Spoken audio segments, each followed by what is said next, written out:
mwaka mpya wa fedha ama utekelezaji wake utaanza tarehe 1 Julai mwaka huu hapa 2026. Bajeti ambayo tunaambiwa kwa mara ya kwanza katika historia ya Tanzania itakuwa ni bajeti ya kujitegemea zaidi, yani kujitegemea kwa ndani. Kwanza hii ina maana gani? Tunasema hii ni bajeti ya kujitegemea.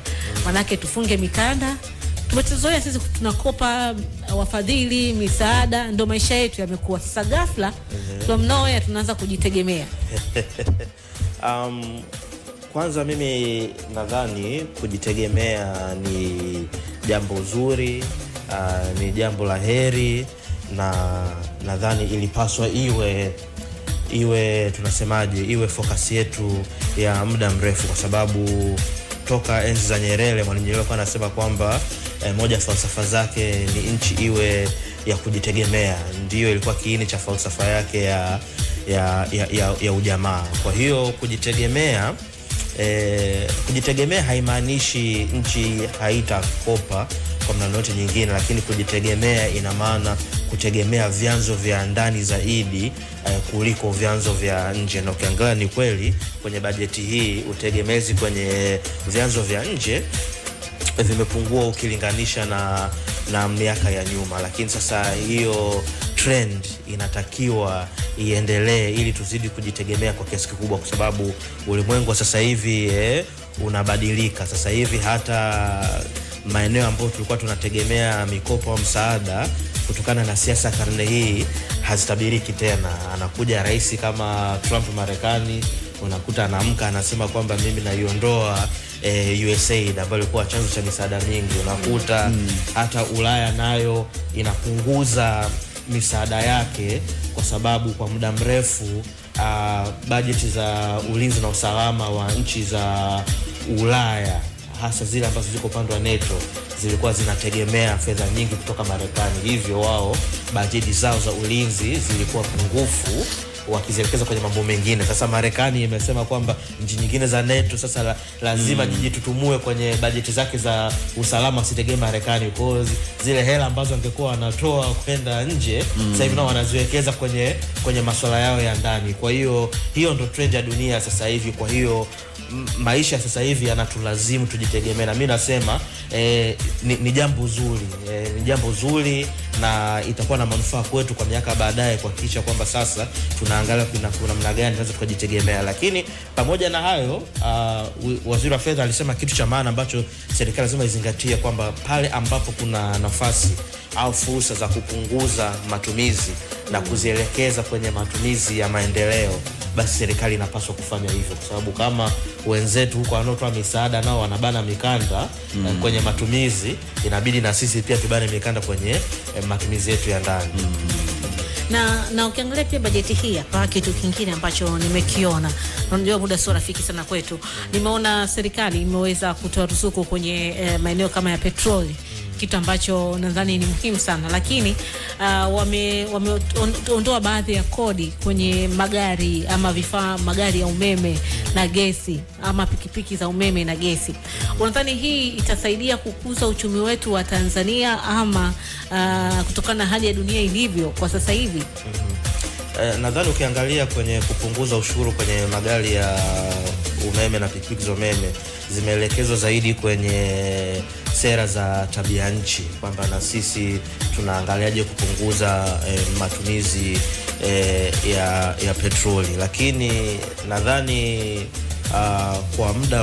kwa mipango ya muda mrefu, ukiacha kuweka ruzuku kwenye petroli, kuweka ruzuku kwenye magari ya umeme, inabidi tuangalie ni kwa namna gani ambapo sasa sisi wenyewe ukanda huu ambao umebarikiwa nao kuwa na mafuta, tunaweza tukachakataje mafuta kwa upande wetu. Tumeona mwaka huu ilikuwa ni topic kubwa mitandaoni ya kuhusu uwezekano wa Dangote kuwekeza Tanzania au Kenya, kuwekeza kiwanda cha kuchakata mafuta. Sasa kwa mipango ya muda mrefu ni lazima tuangalie hiyo, kwa sababu bado bidhaa za mafuta ndio bidhaa zinazoendesha chumi za dunia. Sawa, tunaelekea kwenye nani mbadala wa mafuta kama vile umeme na nini, lakini hiyo itachukua muda mrefu, kwa sababu bado vitu kama viwanda vinategemea bidhaa za mafuta kama diesel. Hiyo haitabadilika leo wala kesho. Kwa hiyo kwa mipango ya muda mrefu ni lazima tu balance. Sawa, tunasema kwamba tunapunguza ushuru kwenye vifaa vya moto vya umeme, lakini tuangalie namna ambavyo sasa pia tunaweza tukachakata mafuta ukanda huu, hata isipokuwa Tanzania, hata ikiwa kiwanda kipo hapo Kenya, kiwanda kipo kwa Uganda, lakini maadamu iko ukanda huu itatupa unafuu mkubwa zaidi, kwanza kwenye bei, lakini pili kutokuathiriwa na migogoro mbalimbali ya maeneo mengine ambapo tunachukua hiyo bidhaa. Thomas, kuna pahala nilisoma kwamba zamani tulikuwa tuna kitu inaitwa TIPA Tanzania. Hivi ile ilikuwa inachakata mafuta ama ilikuwa inafanya nini enzi hizo? Ilikuwa na uwezo wa kuchakata mafuta. Sijaangalia rekodi vizuri, lakini nadhani wakati ule ilikuwa inachakata kama madumu, ilikuwa inaweza kuchakata madumu 60,000 kwa siku. Kwa hiyo ilikuwa kubwa kwa wakati ule.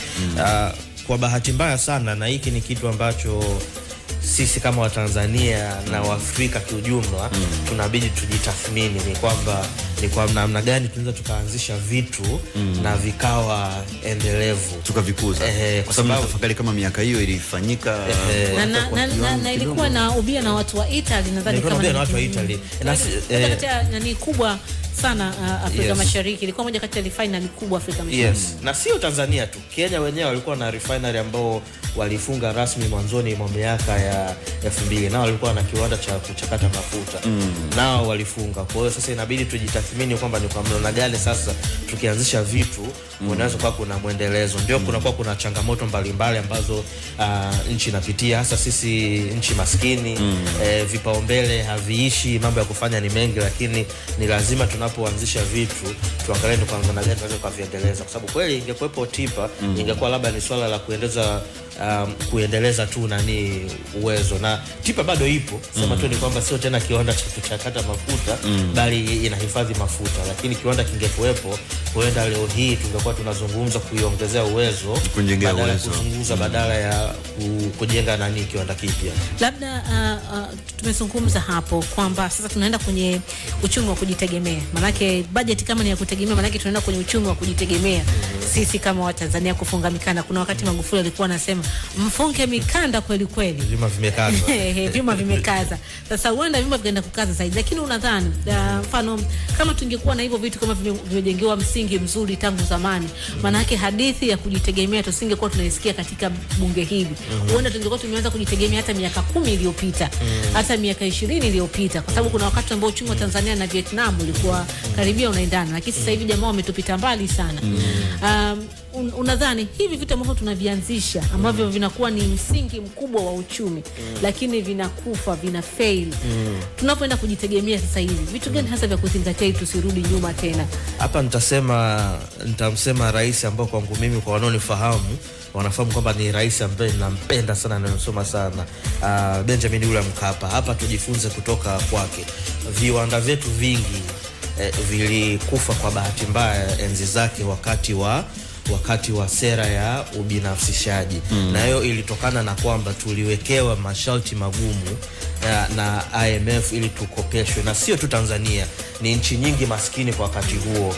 Walileta sera ambazo sasa walitulazimu tuuze viwanda vyetu ili tukopesheke, kwa sababu wakati huo tulikuwa na hali ngumu ya kifedha.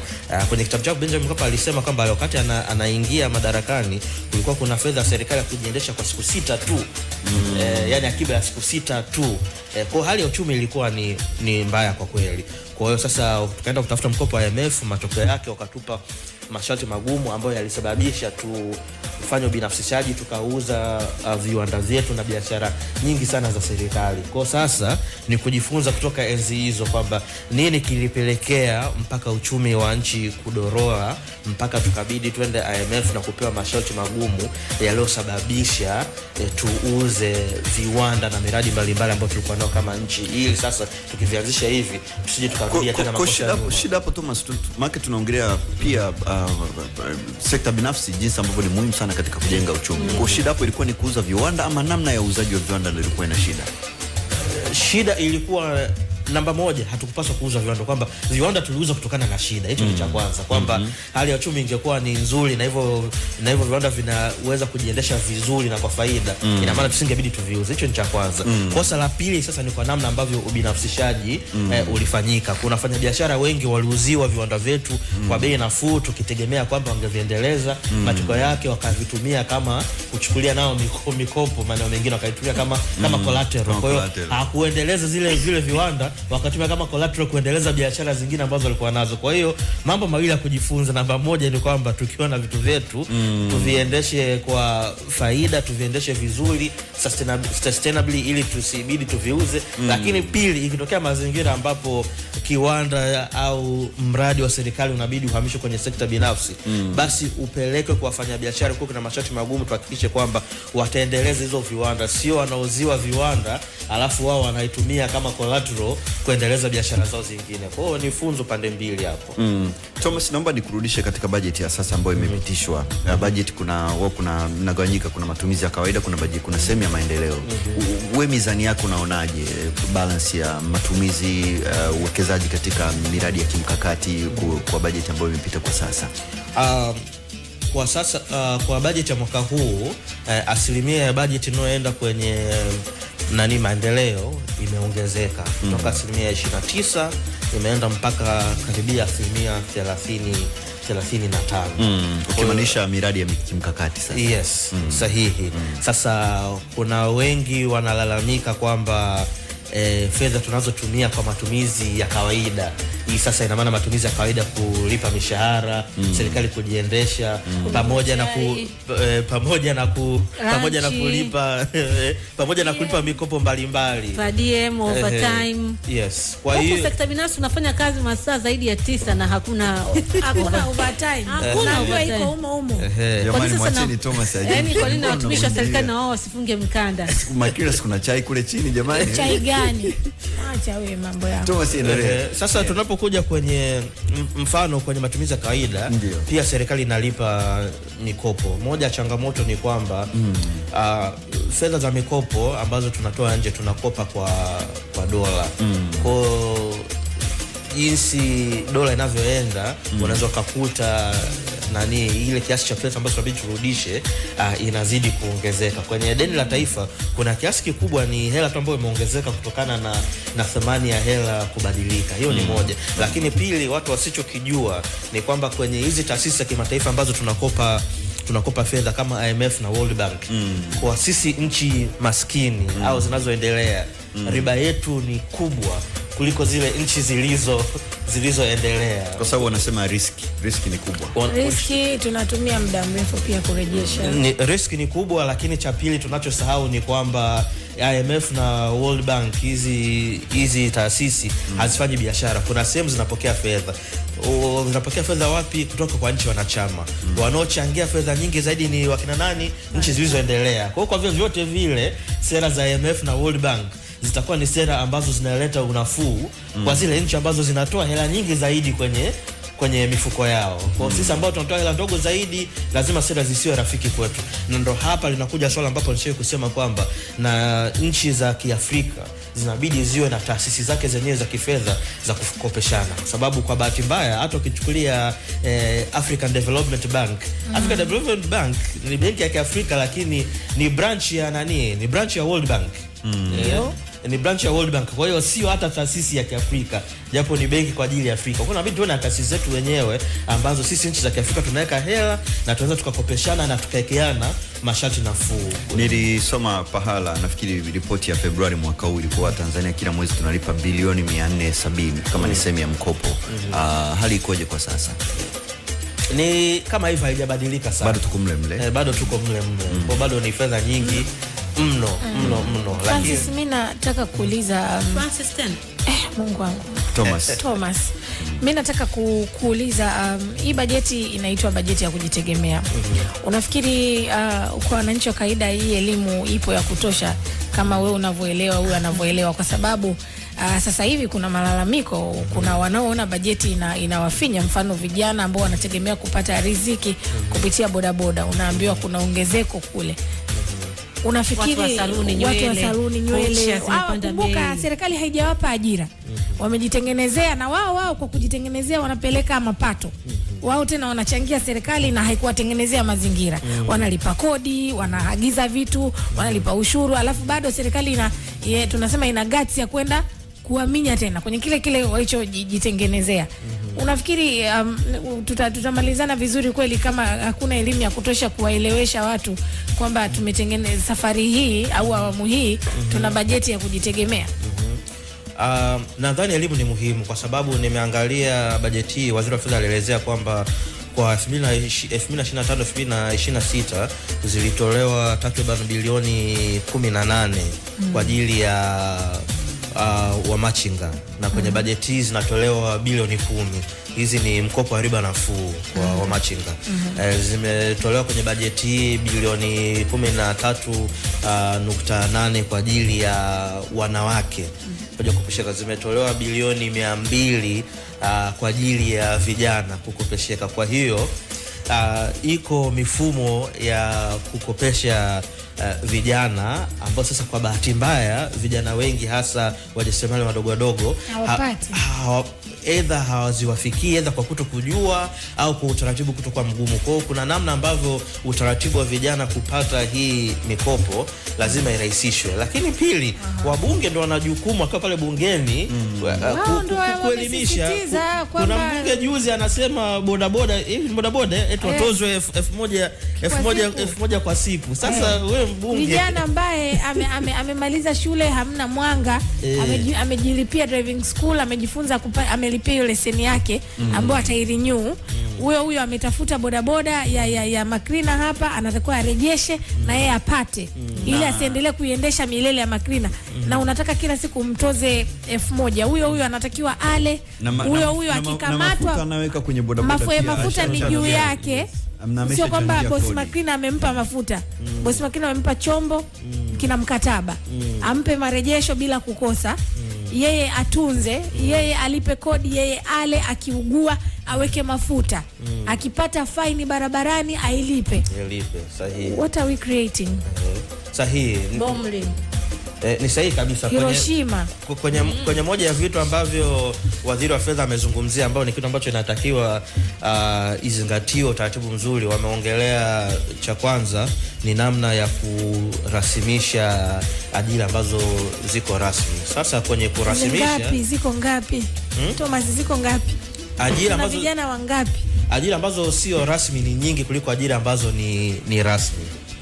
Umesema kitu kizuri hapo, kuna mikopo. Haya, unafikiri hizo bilioni ngapi ulizozitaja kuna hata mmoja anaipata mtu mmoja? Hapana. Ni fungu linagawishwa kidogo kidogo. Sasa kama sasa hivi tu pikipiki quality nzuri ni milioni 3. Wewe unafikiri ukishanikopesha mimi nafanyaje? Inabidi tuje kikundi tupewe hiyo milioni 3 tugawane. Nikuulize swali la kichokozi. Ungekuwa mtunga sera, ungetunga sera gani ambayo unaona ingewanufaisha sana watu kama bodaboda? Sitaweza kukujibu kwa sasa hivi kwa sababu nitakujibu na mihemko, ili tu nikujibu. Ni kitu ambacho ningekuwa mtunga sera, kwanza ningekaa nikatafakari, ningefanya research ya mimi mwenyewe nikihusika. Ningetaka nikae na hawa vijana, niwasikilize. Kuna changamoto moja, vijana hawasikilizwi. Hakuna mtu anawasikiliza hivi. Mimi ningewaitisha hata pale Mnazi Mmoja. Joini tuzungumze siku nzima. Sawa. Alafu then ningetunga sera. Kitu ambacho labda wewe utujibu kama ungekuwa mtunga sera. Kitu ambacho ningeshauri hasa kwa sisi vijana, mchakato wa budget hauanzii pale unaposomwa bungeni. Kila wizara kisoma. Hiyo ni hitimisho. Kwenye process ya kutengeneza budget kuna hatua ambapo kila hizi tunaita local government. Tupo mwaka wa mbele. Imewashika.